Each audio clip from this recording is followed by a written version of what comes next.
September 2025 could very well be the month where the RPG genre gets quite the shakeup, with Hell Is Us making its way to its players' hands. Rogue Factor's attempt to bring a new way to create immersion in its gameplay loop is sure to be quite the action-adventure game, bringing its protagonist to a land filled with horror, mystery, and an insightful spin on how war can tear apart the lives of those whose lands it touches. So, if you're on the fence about diving into the adventure next month, here are a few things to keep in mind before you dive in. Number 1. A story of strife and self-discovery. Hell Is Us follows Remi, a United Nations peacekeeper who goes rogue, traveling to the country of Hadea to learn more about the fate of his parents. However, Hadea has been ravaged by a war and thinks an event called the Calamity has caused further havoc within its borders. Remi's quest follows his attempts to make sense of what has happened to his homeland, while uncovering clues as to his parents' whereabouts. Along the way, he must fend off terrifying enemies while learning more about their origins from surviving NPCs that he encounters as he travels. Number 2. Exploration. Remi's efforts are achieved by exploring Hadea and finding clues that explain its current dire circumstances. The land is littered with things to find, dungeons to uncover, secrets to tease out, and lore drops to dive into.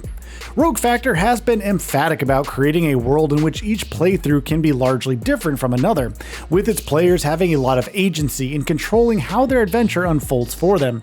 Moreover, the game encourages you to keep your eyes and ears open as you go along, ensuring that you do not miss out on the subtle hints it's trying to give you. Number 3. Excellent visuals. Those subtle hints form a major part of the game's excellent graphics, with the environments that you explore becoming a character on their own, and an important one at that. Early previews of the game showcase a haunting world filled with ethereal beauty contrasted against the devastation that Hadea's conflict was wrought. It's a world that speaks to its players not just through its stunning landscapes, but with details in its environment that are designed to indulge your curiosity and have you wondering what taking the path you see in front of you could actually dig up. Number 4. Hadea wants to be discovered, not just explored. Rogue Factor's determination to revamp how action-adventure games are explored ensures that the visually stunning world encourages you to pay as much attention as you can to every detail that you find in its nooks and crannies. Hadea is a land that hides all of its secrets well, sometimes just in plain sight or in obscure corners of its territory. Remi's adventure has been designed from the ground up around a concept called player plattering, which Rogue Factor describes as every player loading up their plate with discoveries essential to their experience and progress. It's an approach that does away with waypoints, markers, and the like, requiring you to find your own way through Hadea as you learn more about its complicated past. Number 5. Secret dungeons to discover. Making your way through Hadea is likely to bring you to the doors of secret dungeons, which contain loot, lore drops, bosses to take on, and so much more. Rogue Factor insists that each of these dungeons brings something unique to the table in their showcase, and we're inclined to believe them. However, finding them is all sure to be a big challenge, considering just how opaque the game's map is designed to be. Remi certainly has his work cut out for him if he wants to learn every little detail about what happened to his homeland in his absence. Number 6. Every conversation has potential. You're going to want to pay attention to every NPC that you meet and what they have to tell you as you explore Hadea. That's because each line of dialogue has been crafted to include important information about the world, and perhaps point you towards a new objective or side quest. NPCs in Hell Is Us aren't just there to provide exposition, they are an important part of Remi's journey and an added layer of immersion in a world that already has it in spades. Number 7. Reddit tier puzzles and secrets. In a conversation with But Why Though, the developers were quite enthusiastic to elaborate on how environmental puzzles could vary in their difficulty, coming in 4 different tiers. While puzzles in the lower tiers could be quite straightforward, the higher tier and the highest one of all was internally referred to as the Reddit tier, a tongue-in-cheek allusion to how gamers lean on each other to solve obscure mysteries in modern gaming. It could be a good idea to join the game's subreddit when you begin your adventure, and enjoy it with the rest of a community that could thrive from Hadea's many mysteries. Number 8. Approach combat with caution. While Rogue Factor has been quick to assert that Hell Is Us is not a Souls-like title, its combat certainly resembles the challenging loop that the genre is often known for. You will need to master your weapons while managing your stamina when facing down its various threats. The lower your stamina in battle, the weaker your attacks and possibly defenses. While there is variety in the weapons you can wield, the game's many threats could make using them effectively very challenging, but also rewarding. It's safe to assume that combat in this game is likely to come with a learning curve that could be very well worth the effort. Number 9, the healing ring. If you've seen any of the game's preview so far, you might have spotted a white ring around Remi whenever he manages to land a hit on an opponent. This is the healing ring, a unique healing mechanic similar to the key pulse from the Neo games. Instead of the latter's restoration of your stamina, however, this mechanic is a great way to restore your health in the midst of battle with a well-timed button press. It could be a very nifty addition to the game's combat loop, considering its utility, and honestly, we can't wait to see how it plays out when the game is in our hands. Number 10, your drone companion is your best friend. While Hadea's denizens may not be the best fit for tackling its many threats, that doesn't mean that Remi is alone on his adventures. Rogue Factor has given him a drone that is at his side in the field, with a lot of useful functionalities befitting the game's sci-fi elements. These include lighting up darker areas, which there are a lot of, and also acting as a distraction in combat, drawing the attention of enemies while Remi dishes out some damage. The drone is sure to expand its capabilities the more you explore Hadea, and perhaps be the only friend you need as you discover more about the Calamity. Number 11, deadly enemy types. If the game's previews are any indication, there are a ton of enemies in the game, each with their own unique animations, attacks, and vulnerabilities for Remi to exploit. We were quite impressed with the ways in which every enemy managed to stand out as a threat and reflect the Calamity's surreal effects on the world. It's highly likely that many of them hold even more secrets about the world at large, requiring that you take them down in order to uncover the mystery surrounding their origins. That's an excellent incentive to get into a few fights and engage with the game's combat mechanics, although their designs could be an even bigger draw on that front.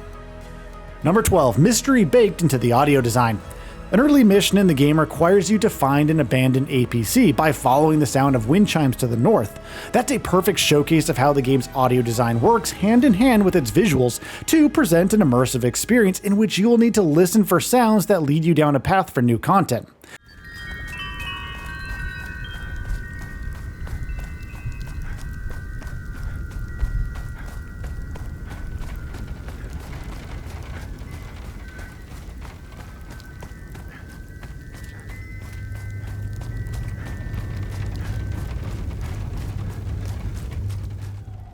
The developers have been quite enthusiastic about the subtle clues that the game's soundstage presents you with while you explore Hadea, with even its music adapting to the situation at hand to increase the immersion that it offers.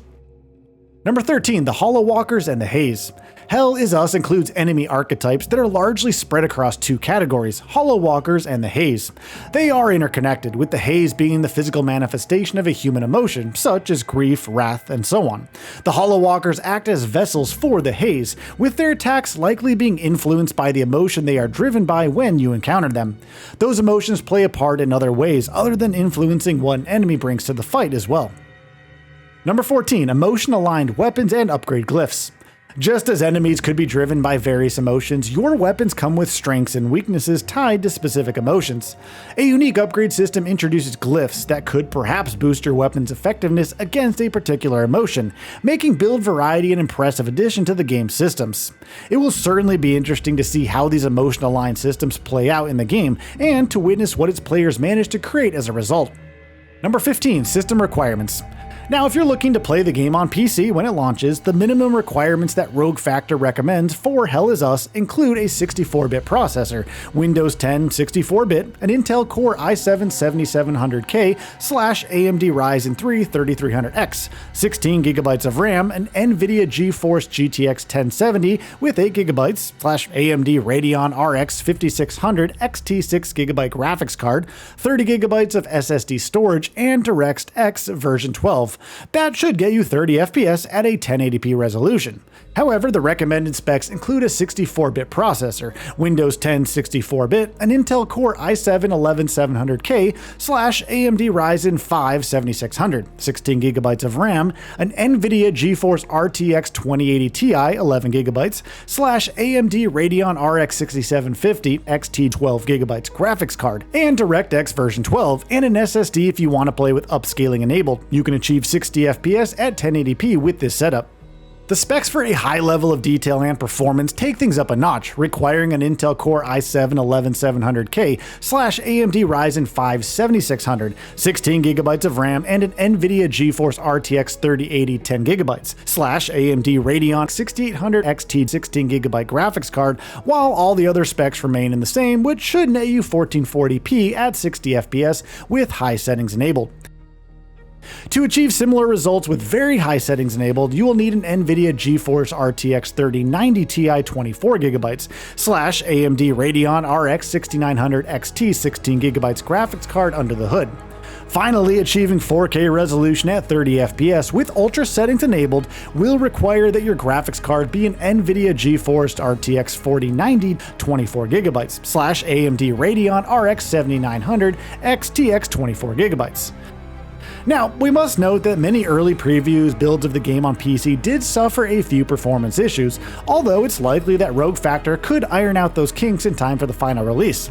If you're a PS5 Pro owner, know that the game is PS5 Pro enhanced, although there is no information on what those enhancements are at the time of writing this article. And that's a wrap on the most important details that we think you should know before you decide on whether Hell Is Us is an adventure you would like to take on. Will you be diving into Remi's adventures as soon as you can? If yes, we'll be sure to see you in Hadea.